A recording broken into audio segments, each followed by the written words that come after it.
Hello again, and welcome to another episode of Friends, Facts, and Fiction.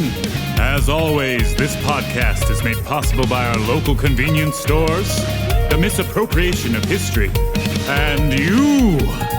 And now to your hosts, Justin Hammonds, Brant Bramlett, and Drew Shellnut. What's up? What's happening, world? It's a podcast called Friends, Facts, and Fiction. Season 5, trying to stay alive and thrive. Episode 7. And we're finally doing this old Prohibition deep dive. Dun, dun. Hope you're all excited. See, this is when you cue the applause. Yeah, that's true. Let me find it. Is it this one? Yeah. When I see the feet, it's a wrap. Oh, thanks for telling me about that, Justin. Oh my God. I didn't know that was like that. I didn't know that was that. Dude, anyway. I totally forgot. That's why we were laughing last time you walked off. like a month ago. Yeah. Gotcha. All right, little surprises. Anyway, I'm Justin Hammonds. When I see the feet, it's a wrap. Thanks for letting us know, Jay. Really, I feel like I get to know you a little bit better every day, Oh my God. Anyway, I'm Justin Hammonds, and I'm looking at Drew Shellnut in the studio. Yeah. Hey, I'm here. Yeah, and Grant Bramlett over here in the cut. Weird. Damn it, where is the applause button? Hi, I'm Grant. I was looking for the applause button for me because I'm a jerk. All right. And we are all in the studio for the first time in, I don't know, a month. It's been a month. It feels like. Fuck. I think it has been a month. Sorry about the delay. Life happens. There were sicknesses. There were deaths. There were jobs. There was life, things, travel. Shit happens. Especially in the summertime. That's when everything tends to be bubbling and going out of control for everybody. So real quick, I did want to say I'm worried that we may have accidentally done this to ourselves with season 5. Trying to thrive, staying alive. Because goddamn it, I feel like I'm just barely scraping by in this world as an adult. Like, Jesus. Like, Grace is like, I got too much school sitting on the couch last night. And I was just like, yeah, I am overworked, overwhelmed. And I'm going to have another glass of whiskey. Straight up, bro. Yeah, my girl going through the law school stuff and then also now interning at a law firm. She's stressed out. I'm stressed out because I'm working 3 jobs right now. You know what I mean? Well, technically 4 with this. So, it's just life. It all comes and it goes. It's the ebb and flow of everything that we know. And then I do want to tell my most recent kerfluffle of life because it's pretty fucking funny, actually. Honestly, it really is. Right. Yeah. So this is like old times. We got a bottle of tequila on the table and shit. This is actually it's like nice. season 1 vibes in this bitch, bro. Let's go. All right. So lawn care company. I'm consistently overwhelmed with the amount of work. Good problem to have. I know. I get it. But Otter Creek Lawn Care. Hit them up for all your lawn care needs. Yeah, please. needs. Yeah, let's add more. I mean, fuck it. Why not? I mean, at this point, fuck it. Maybe I'll have another job of the day of the week. Yeah, right. Exactly. 52-ish clients, recurring, kind of thing that I'm handling 90% on my own now because Justin's helping on Tuesdays. I've got Brendan and his fiance Katie helping me on hopefully Tuesdays and then Thursdays and then somebody else. Anyways, it's got 50 states and 2 promises. Monday through Friday, you're sweating your balls off, you're outside, you're lifting heavy things, you're moving shit, whatever. Friday, I work as long as I can with the lawns, run home, take a shower, and I go and close the bar. So it works out to be about 20 hours. It's about a 20-hour workday. All of it on my feet, right? Mm-hmm. Turn up. Saturday, I woke up. My feet hurt before I got out of bed. My legs were like, I'm like, you know what this needs? An Epsom salt bath. I was like, all right. I'm gonna run the bath. I'm gonna run downstairs. I'm gonna make myself a little bit of food, and I'm like a big ass electrolyte water, right? Just total rehab. And I'm literally, I swear to God, I did this. I made a bowl of ramen because it was a soup, and I'm like, more water, dope. And I had my big water. And I literally got in the bathtub with it. I took an Epsom salt bath with my ramen, and I put on my a stupid show on my iPad. And I'm like, I'm going to have me a fucking self-care moment, Exactly. There you go. Vibe it out. Pampered. Yeah. Finish my soup, finish my episode, start draining the tub, and I get out of the tub, And I'm like, did I leave a faucet on downstairs? I may have, because I was filling up the water for the ramen. And I was like, no, that sounds like rain, but inside. So I go running down the stairs, literally wet and naked. And I come in, living room, back door, TV's mounted on the wall, dangerously close to this whole situation. There is water running out of my vent at like waterfall rate, and one of the light fixtures almost as fast. And then I'm literally the video watching. is, impressive. It's amazing. I'm literally Might need to watching. post that to let's Instagram. fucking put that on Instagram. It'll be fun. And I'm watching like the brown spots form, very slowly on the thing. And I'm like, oh my God, what? And so I went running back upstairs, grabbed my phone. I called Grace because I don't know. I was just like, she lives here too. She needs to know. And I was like, there's water everywhere. She's like, what? I'm like, in the living room. She's like, wait, what? And I'm like, it's coming from the ceiling. She's like, hold on, what? And I'm like, why am I talking to you? I gotta call a plumber. Click. So I call my buddy Mosey, who's been amazing throughout this whole process. He's a plumber. He like runs a small plumbing company. And he was like, yeah, it's way scarier than it is. It sounds like it is your like tub shoe or the actual like drain fitting couplet, because he was like, it's not still run. It was like, it's slowing down by now, right? And I was like, yeah. And he was like, okay, cool. It's got to be that, It would suck if it was like a water line. Yeah, exactly. Yeah. Fucking, that would have been day of rehab, tear down your whole fucking roof type shit. Right. Or ceiling. Ceiling, yeah. And so he was like, just go grab every fucking towel you have, throw it on the ground, sop as much water up as you can. Once you get it to the point of dry-ish, run a fan, keep it going. So I've moved all the furniture outside that got wet. I had to like move a whole bunch of furniture, roll up this huge rug, and it's like half soaked because it's just grabbing all that water. Fucking heavy as shit. Yeah, and I'm just like big ass Arabian carpet in this motherfucker. Somehow managed to unroll it and lay it halfway over the railing of my back deck. Bro, you working with super strength. He's superhuman fucking adrenaline strength, bro. Yeah, because I don't think the listeners don't know how much shit you have in your living room, and it's a lot. He's solo cleared that bitch out, and that's impressive. Thank you, I appreciate that. Yeah, I agree. No So shit, I've got bro. pots and pans on the ground of the stuff that's still dripping because you're like, oh, how the fuck is it still dripping from the ceiling? A bathtub holds a lot of water. Yes, it does. Yeah. And all of that water came through the floor, through my ceiling. Yeah, you gotta think a gallon of water ain't a lot compared to a bathtub, Right. bro. And if you just dumped a Ain't gallon a of lot. water on your living room floor, you'd be really annoyed. You know And what I the mean? pressure of that on your ceiling, which a gallon of water weighs 8 pounds. Yeah. Every gallon of water compounded upon each other. Exactly. It was, yeah. Dumping. So I got everything cleared out, dried up. It's doing its last little bit of drippies. Grace isn't home from work yet. Mosey was like, I'll be able to come help you on Monday. Again, this was Saturday. But, free help is free help. So whatever. But I'm just sitting in the middle of my cleared out living room floor, just like, I think I'm a good person. Why? No, this can't be. This can't be karma. This can't be the universe. This is just bad luck. But I'm like, but I just had bad luck. And then I just had really bad luck before that. It's been a universe testing us, man. Yeah, I was telling y'all earlier. And then I changed clothes, put on a hat, and then went and closed the fucking bar. Yeah, that's how it goes.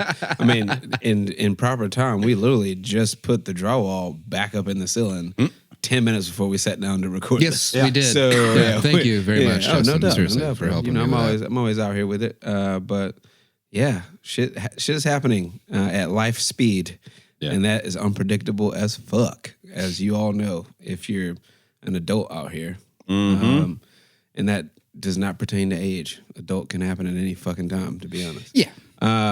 But Yeah, yeah, for the man, most part. shit's happening. You become an adult when it's on you. Yeah. You know what I mean? Yeah. Nobody's going to come help When you. you look around and it's like, what the fuck? 'Cause I'm trying to sell my car right now and buy a truck, but it's literally another adult thing that I haven't really tackled. Like selling a car that I bought myself and then buying another car. I've never done that. So it's always been like, oh yeah, I'll get the car from a family member, or oh shit, then I bought this car. First time I did that, fucking 4 years ago. Now I'm in the process of trying to sell it and get another car, and I'm like, Can somebody else do? Oh no, nobody else. Nope. Nope. There's Nope. yeah. Nope. Oh, There's no assistance, this bitch. very long and fucking irritating process. Exactly. Yeah. It's like, nope, this is only you, my guy. But that's a Entirely. coming of age thing. Definitely a fucking going and dealing with vehicles. I've been for out sure. here by myself. Well, technically by myself since like 17. So like I've been technically adulting for that long, but also like when it gets to home ownership and owning assets and liabilities at that point, that's when it's like, oh, I got to know how to move my shit around or else I'm going to be a broke boy for like not a day or two, a month. You know what I'm saying? Yeah. Like not like I can bounce back this week. It's like, nah, this month's done. Yeah. You know what I'm saying? Like losing months of life out of fucking one fucking financial decision. Yeah, man. I mean, with everything, I just ran out of money, which is honestly great because I was fucked for earning money for too long. Or I'm used to basically 6 days worth of earning money. You know what I mean? And so you keep pulling some of that out, taking some of that away from me. Yesterday, I was trying to pay Justin for helping me with the lawn shit. Oh, And yeah. I was like, oh shit, I'm out of money. Hold on, I think I got cash. We're sitting at fucking Five Agave, it's a Mexican joint, and he's like, I'm just gonna give you back some of this tip money from the bar that you just gave me. And I was like, cool, bro. Well, fuck it. Like, whatever. It's money. Like, fuck it. Like, you know. But yeah, we're back. We're in it. Drew, how you doing? You good? Yeah, I'm all right. You're thugging? I'm doing the electronics game now. It's a lot less stressful than the kitchen game. He doesn't know a thing about a TV.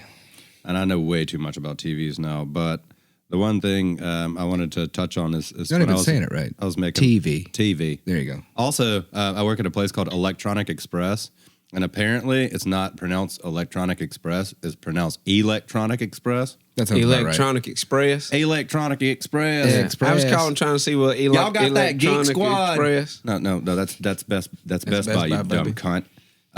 So you guys are you're the geniuses then, huh? Oh yeah.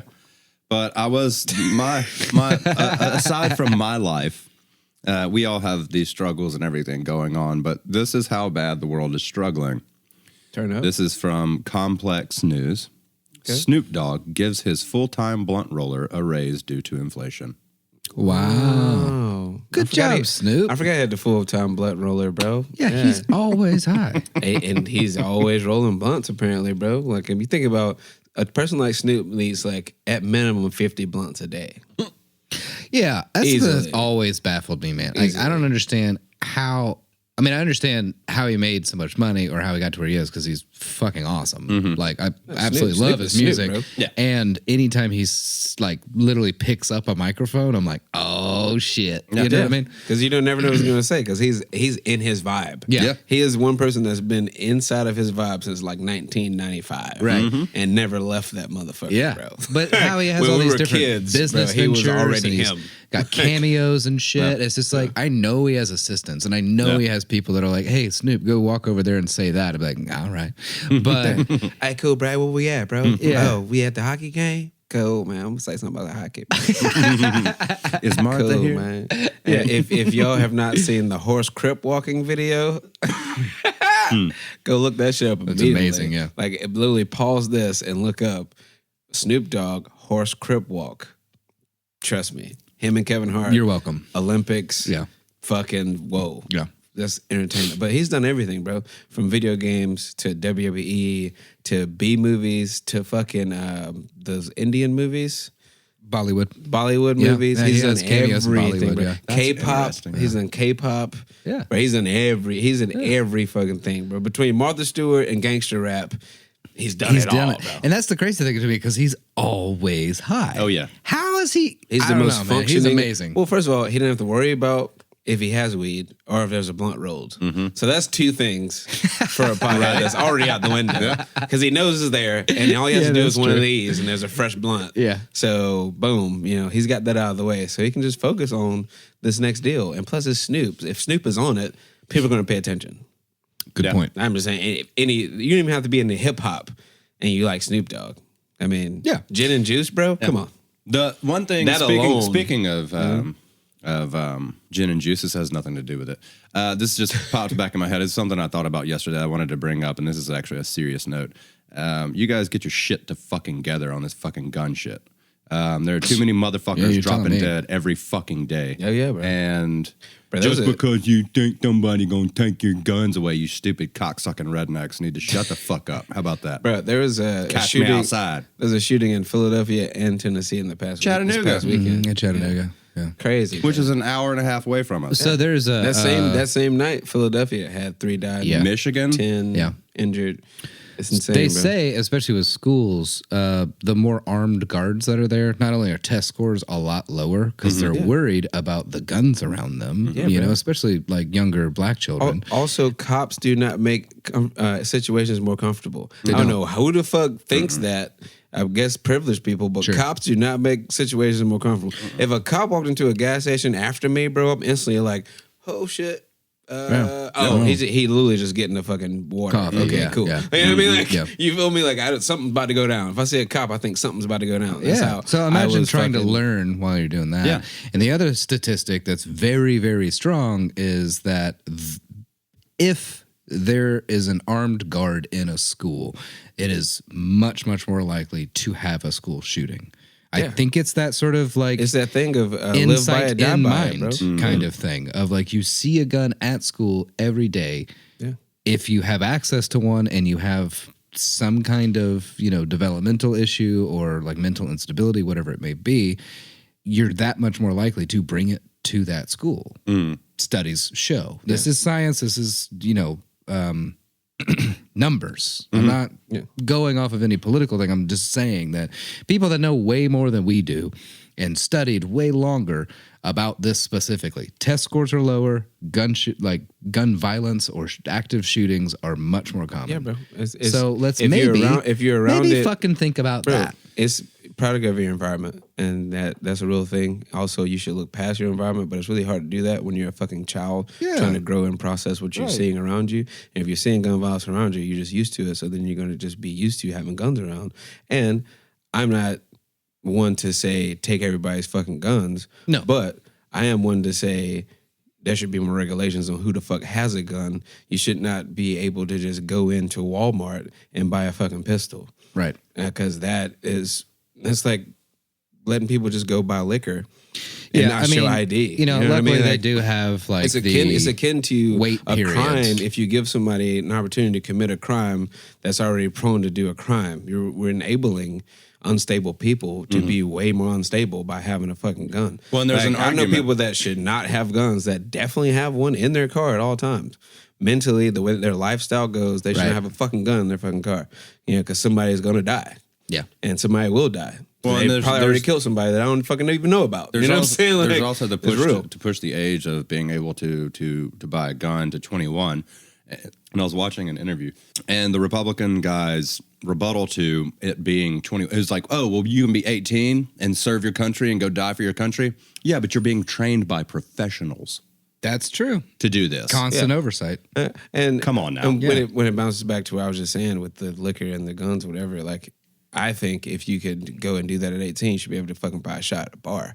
I stand by that shit. Yeah. 3,000%. I think the thing that makes the most sense, we've got a lot of fucking people in this country. Let's just move active service up to 21. Yeah. If you don't want to bump alcohol sales down to 18. Exactly. But then You they know? take away that Like- infantry mentality. Yeah, man. Like me having. Okay. That's me- why it started. Yeah, that's true. Bro, you do me- have kids that are like gonna That are group invincible. think. Yeah. Yeah, that's a good point. me having family members that turn 18 to go off into the military and have done tour already. You know what I'm saying?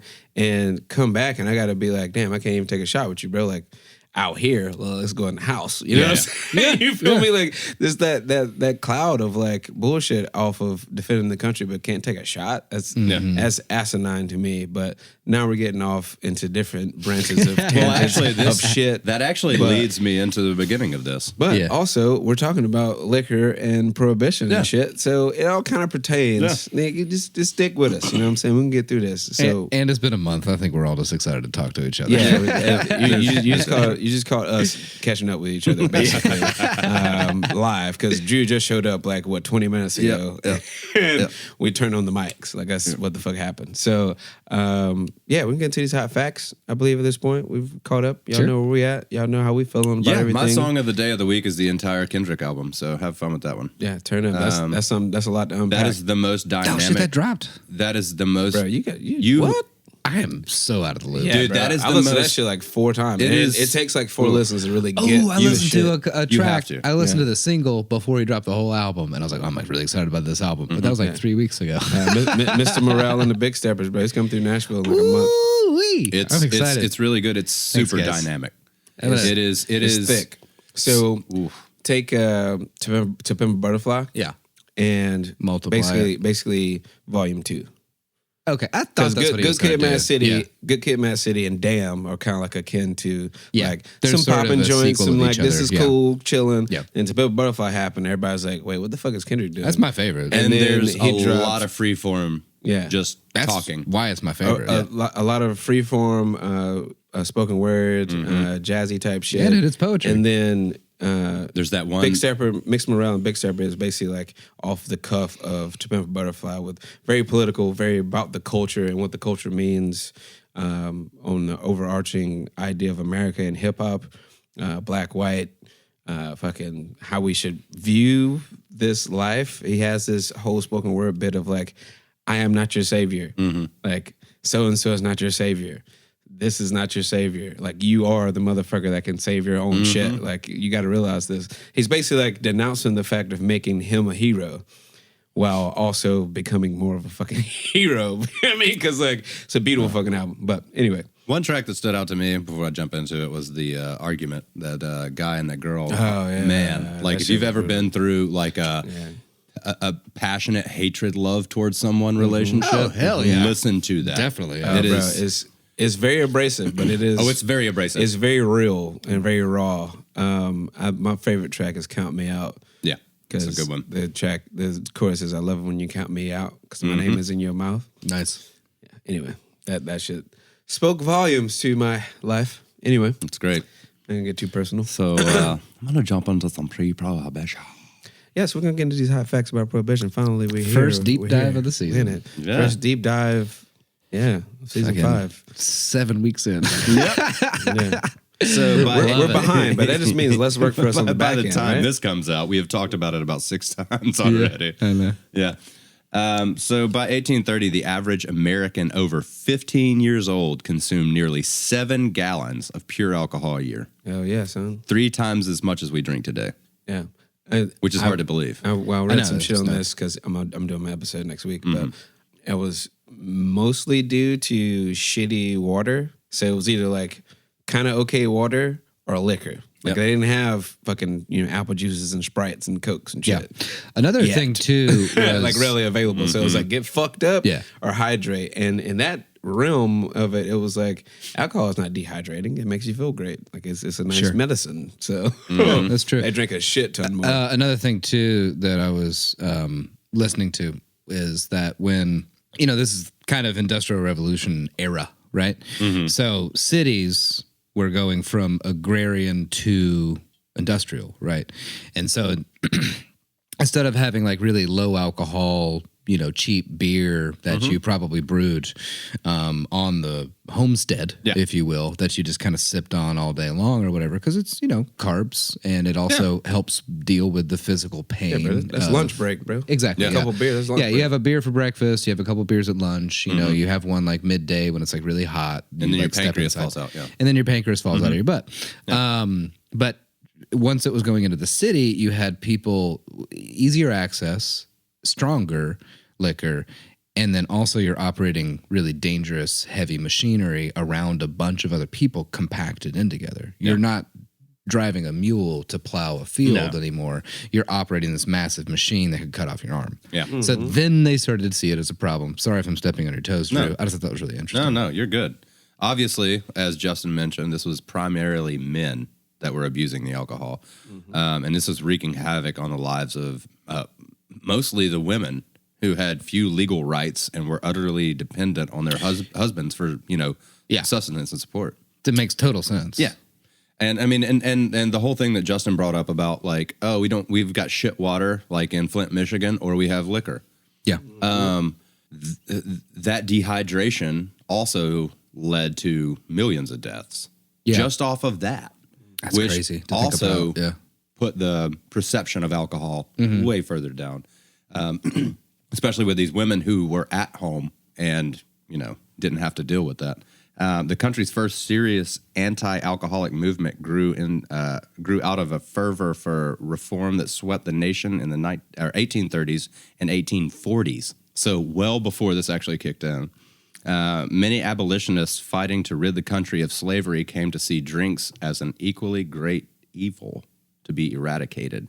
If America were ever to be fully cleansed of sin, that is. Sure. That's impossible. The temperance movement. Yeah, that's. I mean, honestly, we are violent. We are greedy. We are. But that's how this was built on that. People forget that this country was built on this my shit. I'm taking your shit. This my shit now. I'm gonna succeed. I'm gonna go a step further. It's not built on, hey, we're all like coexisting and like we can all live together. No, bitch, it's not what the country's built on. Of course, it's what people want. It's not what human civilization was built on. This is built on. Once we got towards like, monotheistic belief systems and like very clear country lines, that's entirely it, is just like greed, violence. Yeah.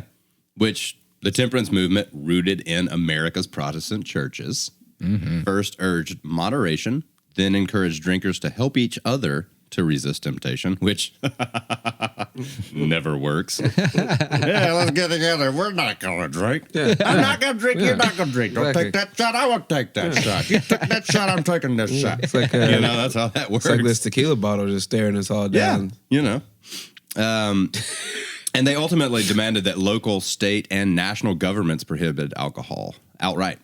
This next thing I'm going to do is take a quick second to read an excerpt from Last Call, The Rise and Fall of Prohibition by Daniel Okrent. Okay. The streets of San Francisco were jammed. A frenzy of cars, trucks, wagons, and every other imaginable form of conveyance crisscrossed the town and battled its steepest hills. Porches, staircase landings, and sidewalks were piled high with boxes and crates delivered on the last possible day before transporting their contents would become illegal.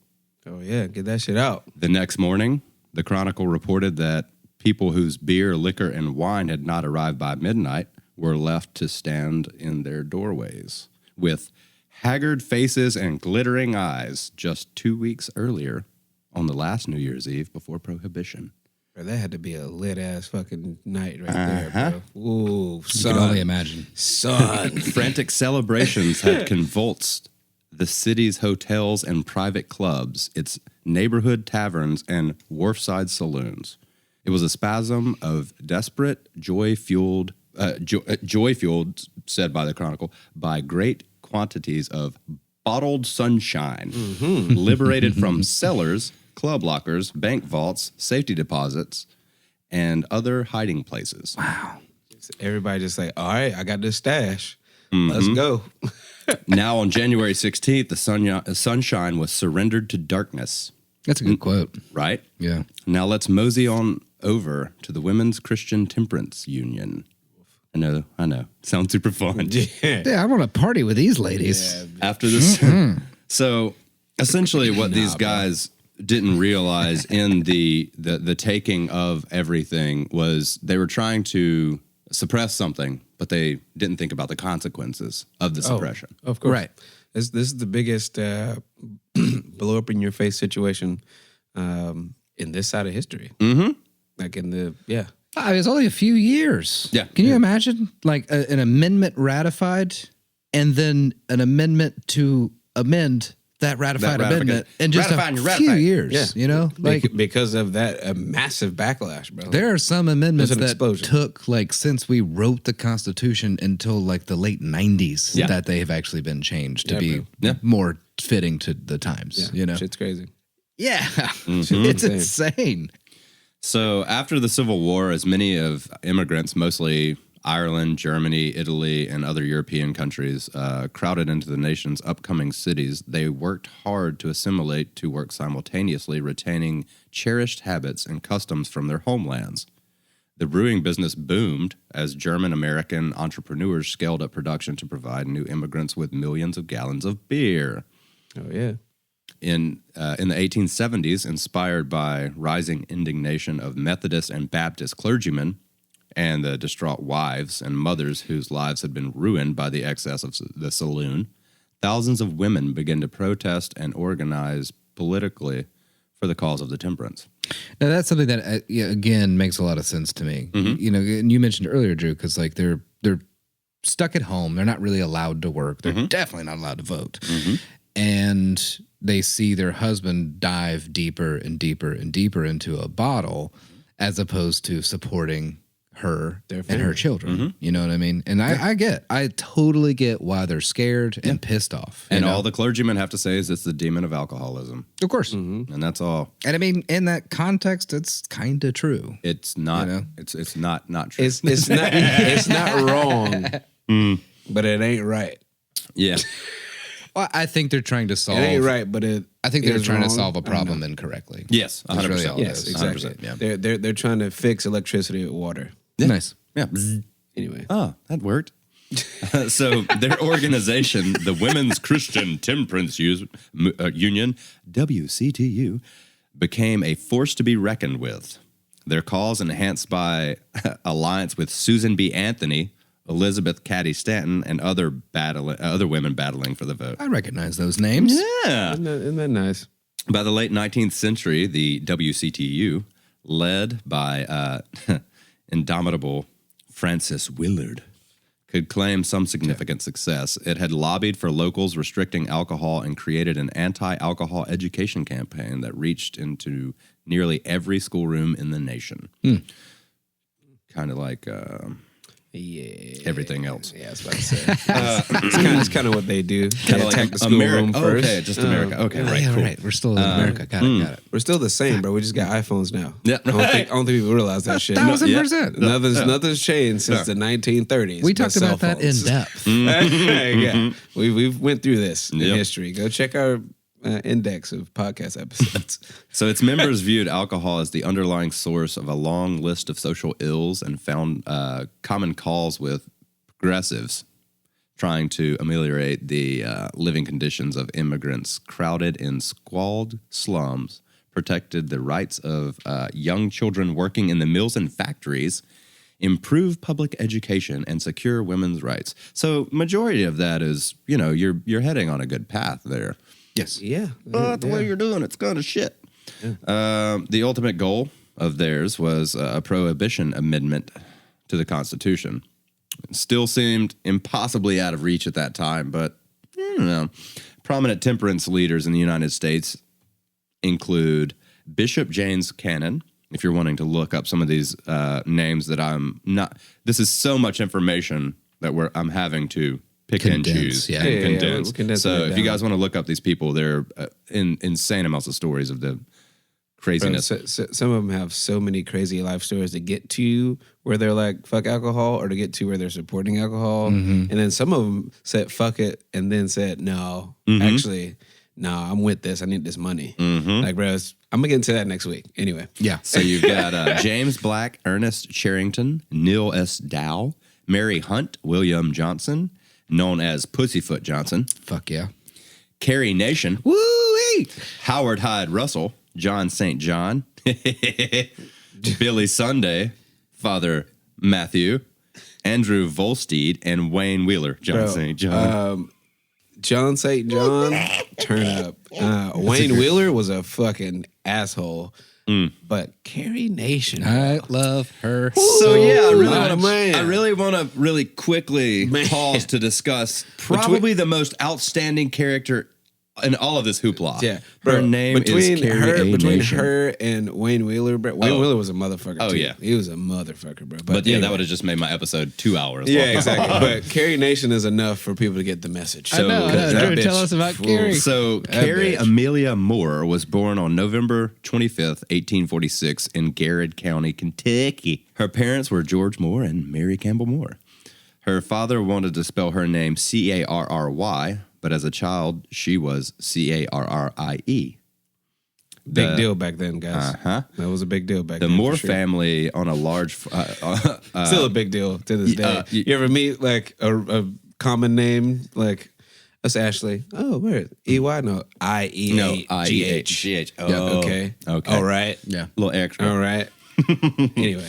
So the Moore family lived on a large farm where Carrie grew up with several siblings and spent many hours with the family's slaves.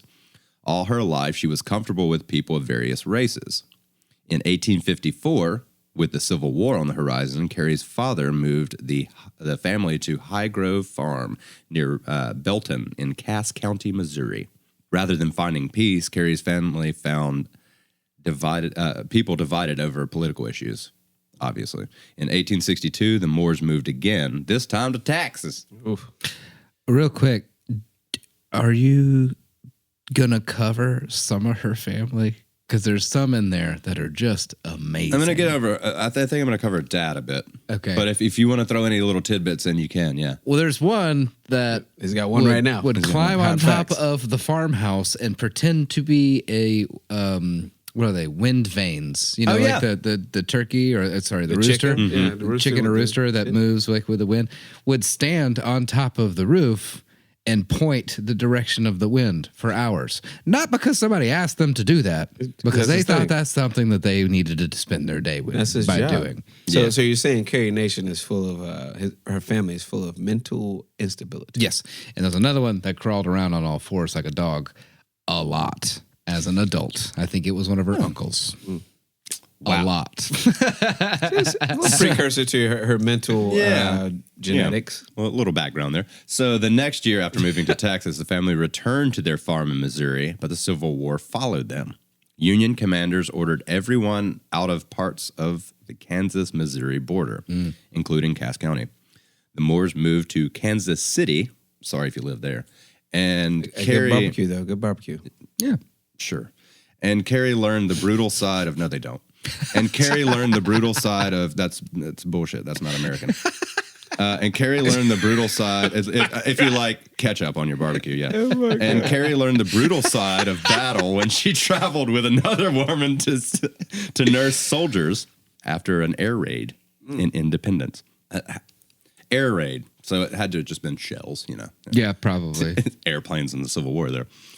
Don't go together. In Independence, Missouri. After the war, the Moores returned to their farm. Carrie, now 21, marries Charles Gloyd.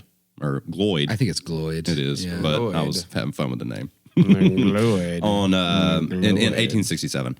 Gloyd. On my birthday, sir. November 21st. Excuse me. I didn't know you wanted to be related to that, but okay. Absolutely. Absolutely. This is a great story. Yeah. Gloyd, once a barter at the Moore's house, barter, was a young physician who had fought for the Union. Carrie didn't realize that Gloyd, whom she loved dearly, had a severe drinking problem. Soon, Carrie became pregnant, and it was clear that Gloyd could not support her because of his extensive drinking. Mm-hmm. Heartbroken, Carrie returned to her family home, where her only child was born on September 27th, 1868. Carrie named her Charlene after her husband. Only 6 months later, Charles Gloyd died. Carrie sold land her father had given her, as well as her husband's books and medical equipment, and bought a small house in Holden, Missouri. There she lived with her child and mother-in-law.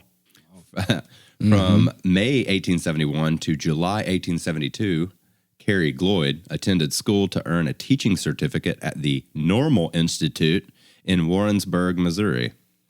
What? We could just plow past that, but like hold What? the What? fucking what? Yeah. But she's not old enough to do that. That also doesn't make any goddamn sense. No, it doesn't. She was born in 1868, and The normal What? institute. Anyway, so she taught was- in Holden for 4 years, God and in damn. 1874, Carrie Gloyd married David Nation.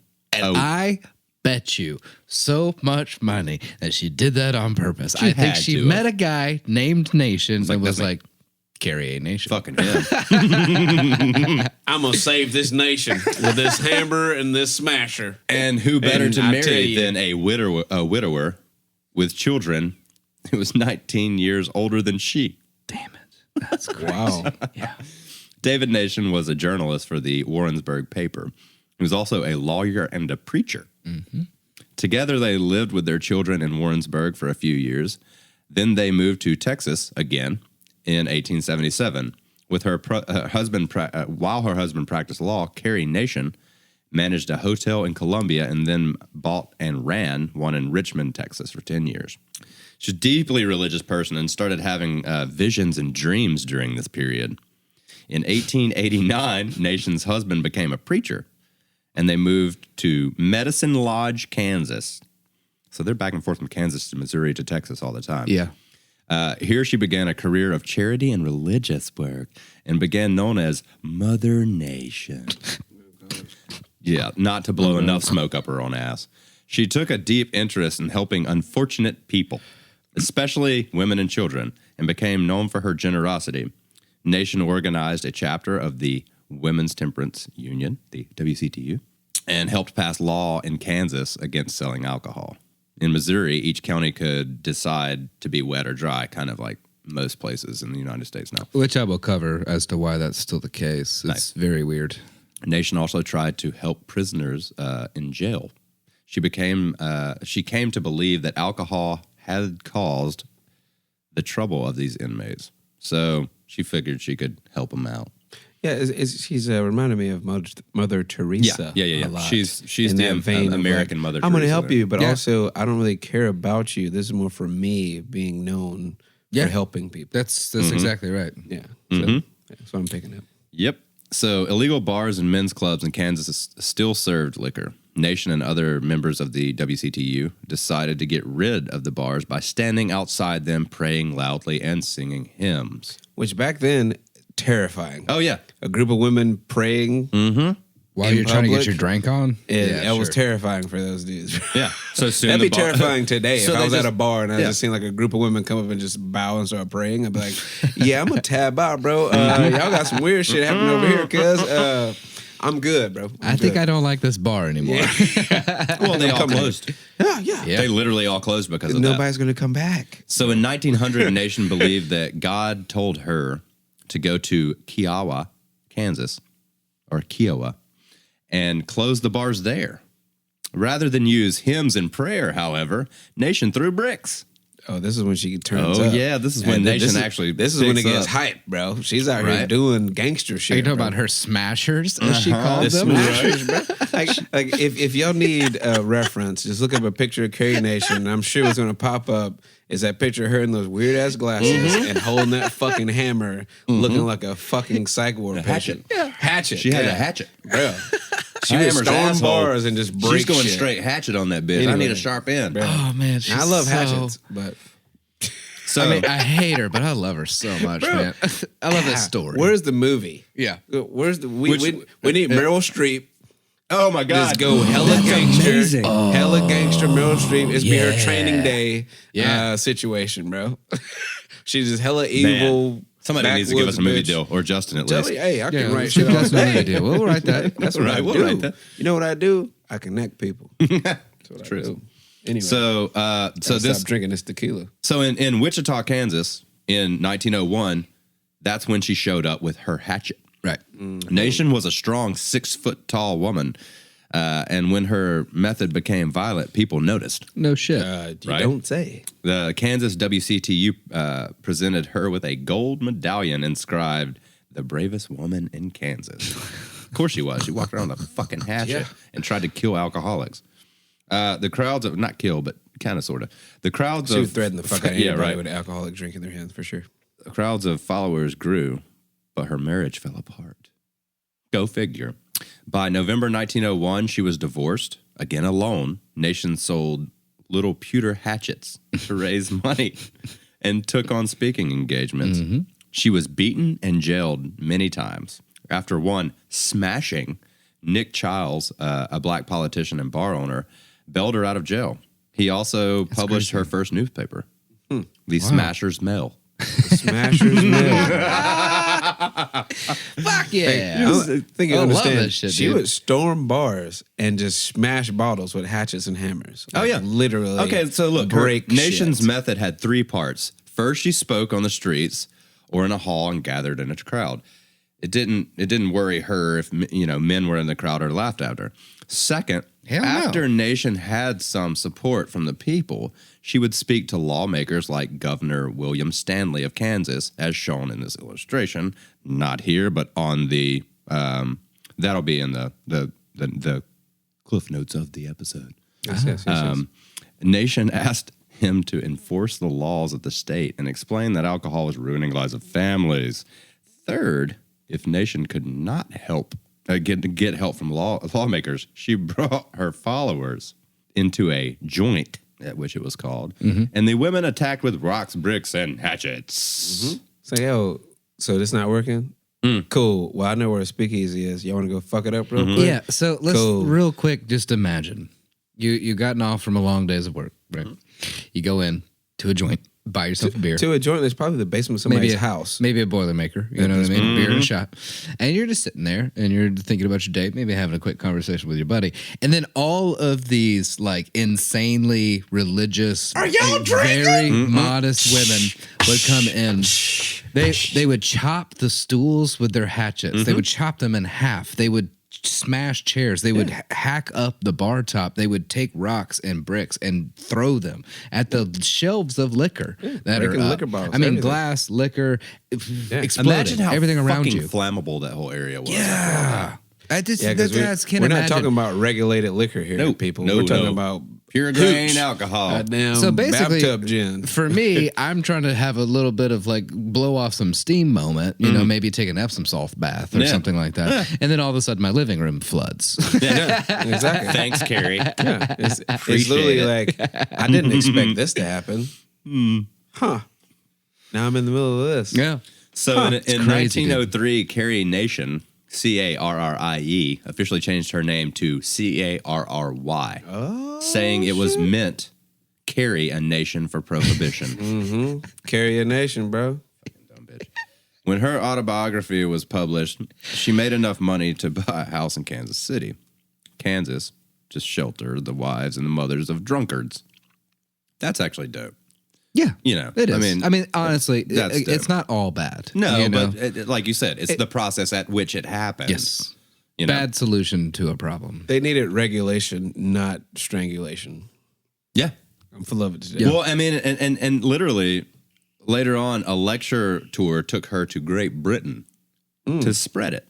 Wow. Oh. Yeah. So the idea of not drinking in the UK, I bet that Yeah. went over well. So many people made fun of Carrie Nation. What? Why? Oh, no, I don't know. A group of college students lured her to a campus by pretending to support her and used her visit to put her down. Instead of becoming angry, she suggested that women should have the power to change things through democratic process of voting. Of course, true. Yes, And of this is course. a quote.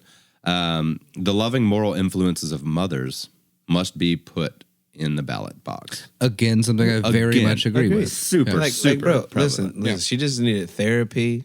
She probably been a fucking solid. She needed a fucking Xanax, politician. man. Yeah, straight up. Bro. she went through rage modes No. where she just fucked shit up, and she's like, "Oh wait, but like I have a valid point. Mm-hmm. You do have a valid point, Carrie. Oh my god, why are you breaking shit? Yeah, you do have a valid point. Well, I You're mean, we right. all- we You know, all you're have right. these Put your smasher Oh down. my god! Hey, but actually, you are very smart and intelligent, and you are handling this very well. Oh my god, this bitch is crazy. Like, I mean, we all have these things that bring us back to things that are just infuriating.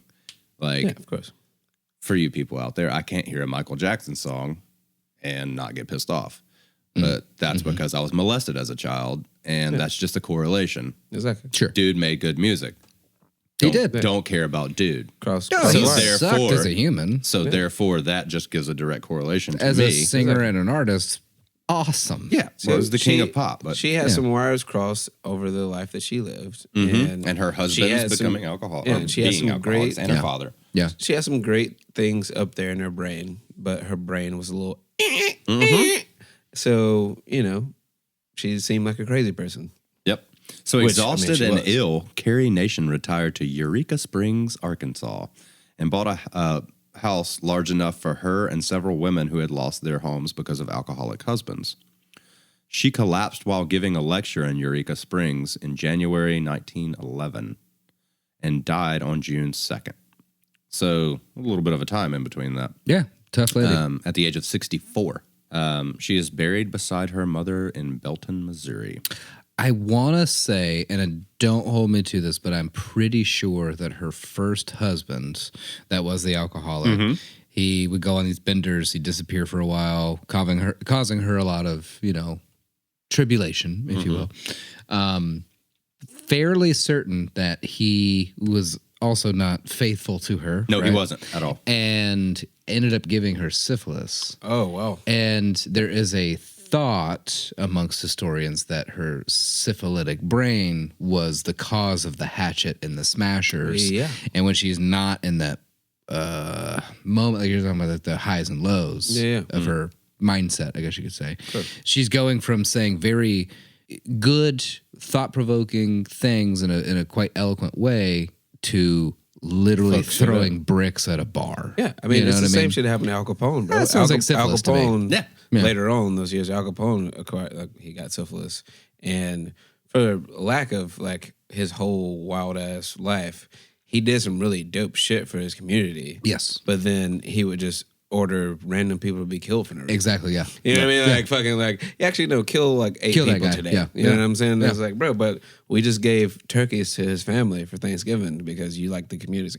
Oh, no, I don't like that guy anymore. You know what I mean? And thank God for that shit- STD prevention and treatment these days, because I think a lot of the bad shit that came from this era is due to syphilis. Yeah, and thanks to the white Europeans for fucking sheep, and that's how syphilis became a thing. But anyway, Hey, man. we're gonna slide up out of there. So it would take the emergence of a new organization, the Anti-Saloon League, for the Dries' dream. The Dries is what they called themselves. Yeah. Dream to enter the realm of possibility. The ASL, under the shrewd and ruthless leadership of Wayne Wheeler, became the most successful single-use lobbying organization in American history, and God damn it, it's still around and active now. It is actually, yeah. That's good. ASL is still very much a And thing. oddly enough, Carrie Nation's trip to England to do all that, I looked up, there are out of all of these organizations, there are probably 10 of them still active.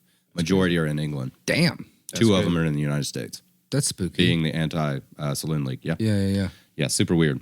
So, Bro.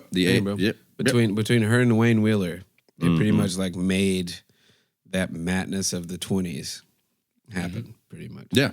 Straight up. I mean, like I said, it became the most successful single use of lobbying for an organization in American history, willing to form alliances with any and all constituees. Constituencies. Constituees. I said it right the first time. that shared its sole goal. A constitutional amendment that would ban the manufacture, sale, and transportation of alcohol. That's so crazy. They united with Democrats and Republicans, progressives, populists, and suffragists, and the KKK and the NAACP. Wow. The international workers of the world, and many of America's most powerful industrialists, including Henry Ford, John D. Rockefeller Jr., and Andrew Carnegie. They did not care who they could get on their side. No. And they're just literally they're throwing a deck of cards at the wall, Yeah, right? 100%. You got the NAACP and the KKK, Yeah. and you have Spaghetti done yet? Yeah, you have unions, like the biggest unions there are, and then you have industrialists that are trying to smash unions any chance they can get. It's just crazy. From what I've read in that era where Wayne Wheeler was one of the guys heading up all these like speeches and shit, and he would talk to, say, a white supremacist and be like, "This alcohol shit is going to make black people like rise up and become stronger and do your thing." Yeah. And then talk to black people and say, "This is what's going to, you know, create your perpetual subserviency to fucking white people." Yeah. You know, and then they would go to Christians and be like, "These immigrants are going to like tear down the Christ." Yeah. And then he would go to verbal the, capitalism, Then he would go dude. to the immigrants. Yeah. I think that's what an it excellent is. way And of then he would putting go it. to the immigrants and say, "This alcohol is not going to give you a leg up in America. You got to stop doing this to get a leg up in America." So he was like, Right. playing, You'll be able to work play- harder and longer and make better decisions in bro. business. Yeah. He was Yeah. playing politics with it and not actually looking at the actual issue. Because the issue was vacant husbands and fucking vacant fathers. That was the issue. Yeah, that right. started the whole shit. It's like, hey, maybe just regulate how long bars are open and what they can sell.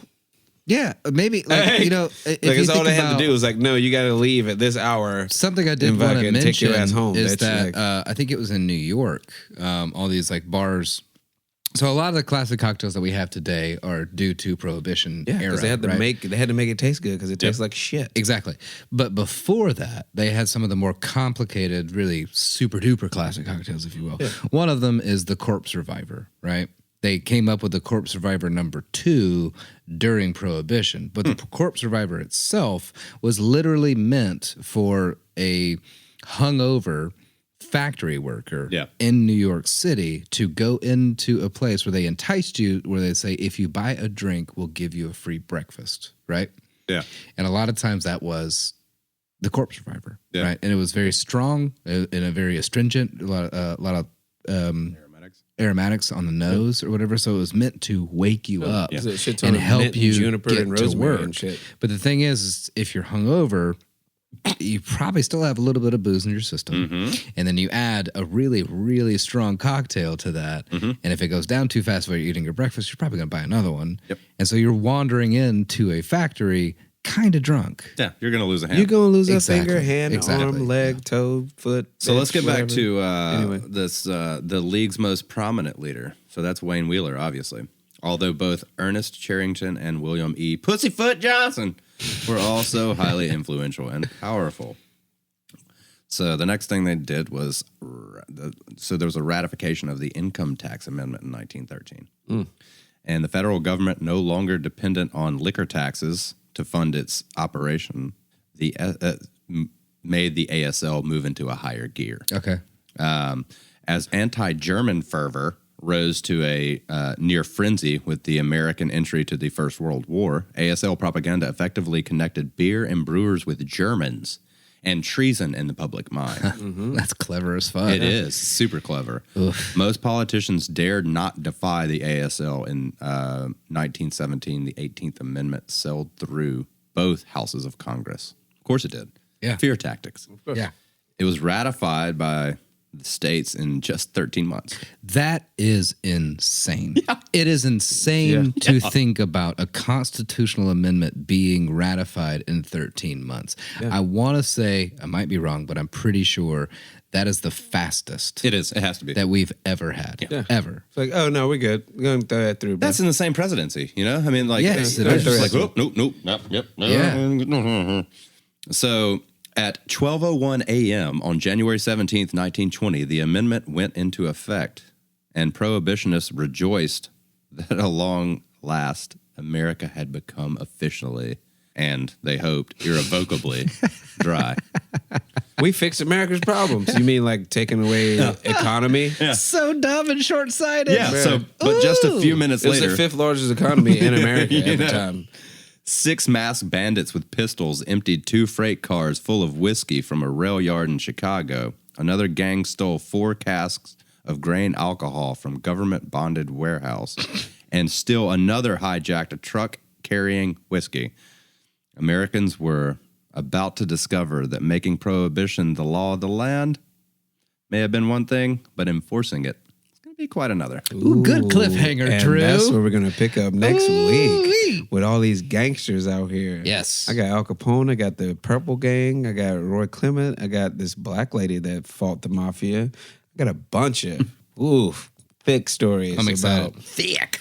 a lot of people got killed, but a lot of people made a lot of money that never had money before, and they changed the trajectory of their families, their cities, and also America. They changed America in a major way. Yeah. high Oddly enough, facts. Sometimes, and I mean that in a very big way, sometimes, for the better. You know what I mean? Mm-hmm. We really did see some things early on in Prohibition when, like, theoretically, the nation is sober. We did see some cool things pop around. And then if you're talking about earning money in a different way than we ever thought that we would or could, actually helped build a few things that are still around and in an odd way kind of for our benefit. It built communities. Yeah. You have history of communities that pretty much started at Prohibition. And honestly, until I said verbal capitalism, I didn't really think about that when I said it. Mm-hmm. But that really was a big building block for capitalism. Yes, It was. Bro. Yeah, without Prohibition, you don't have you don't have marketing. You do, right?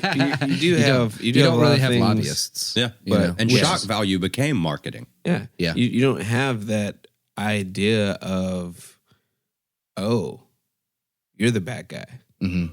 There's a fine line. Like Prohibition created that fine line between, because for a minute it was just blended. Yeah. Like the politicians was doing dirty shit, and then blah, blah, blah.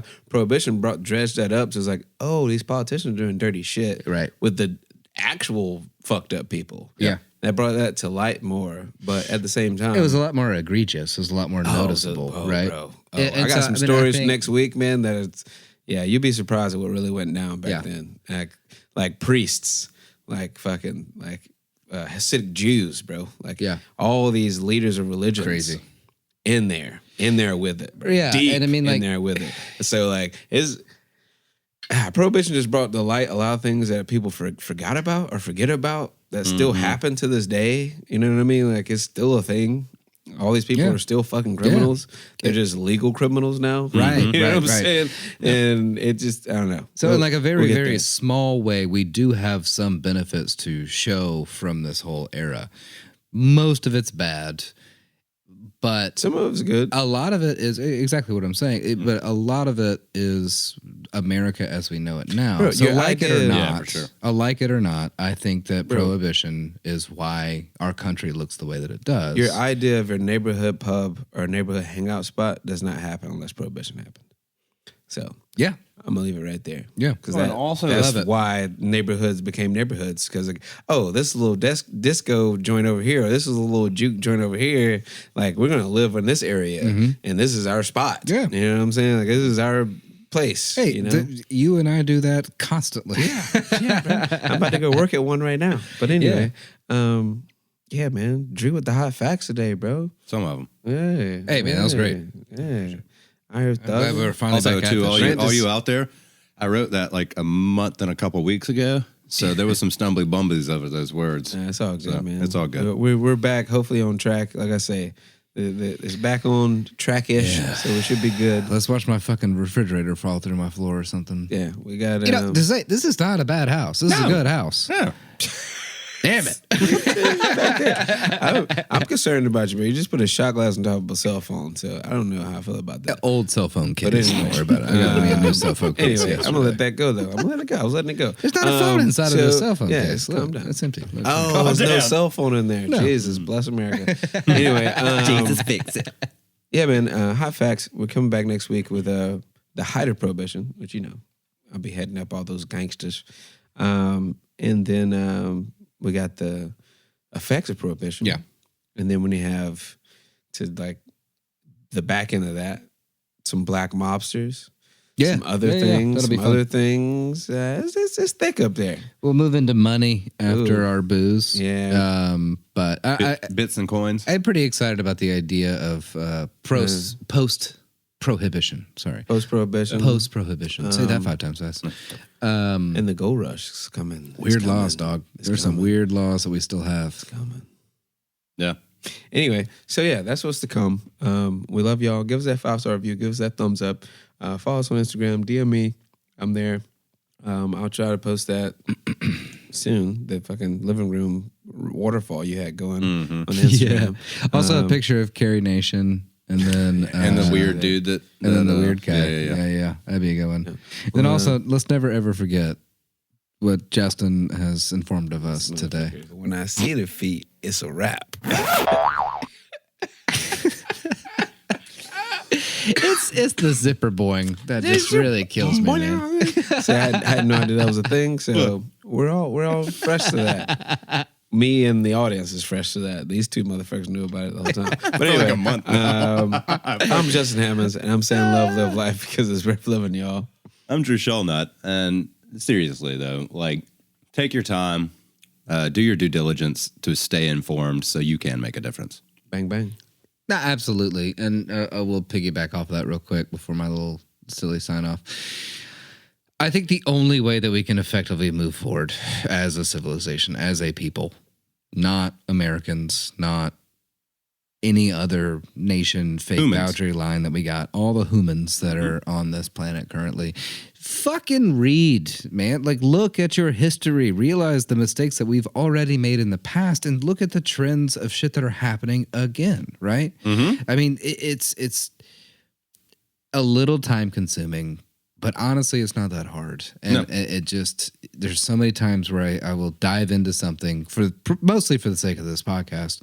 And I think, oh shit, we've already done that.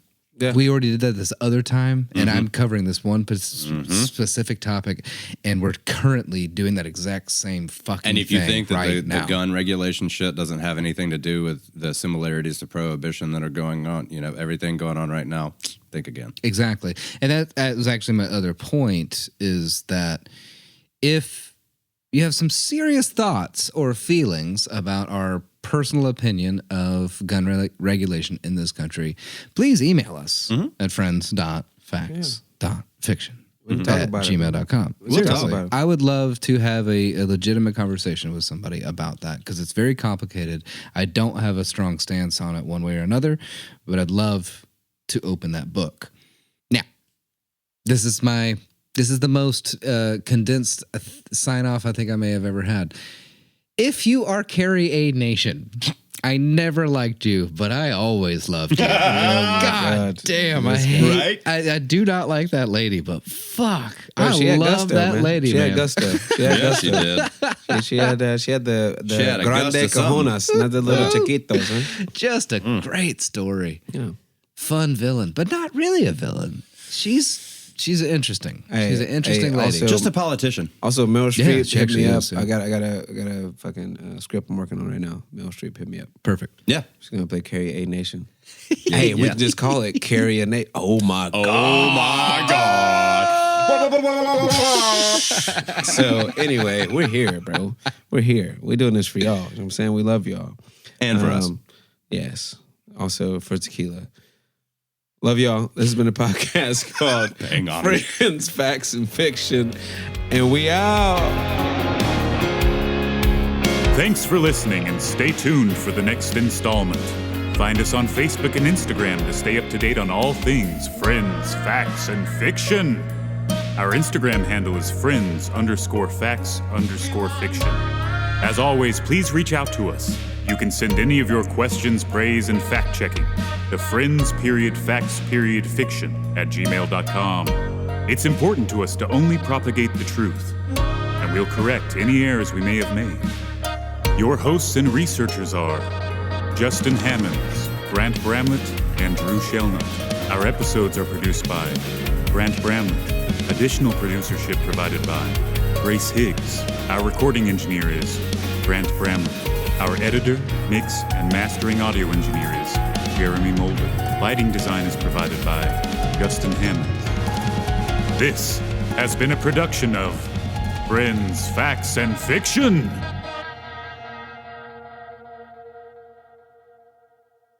Blah.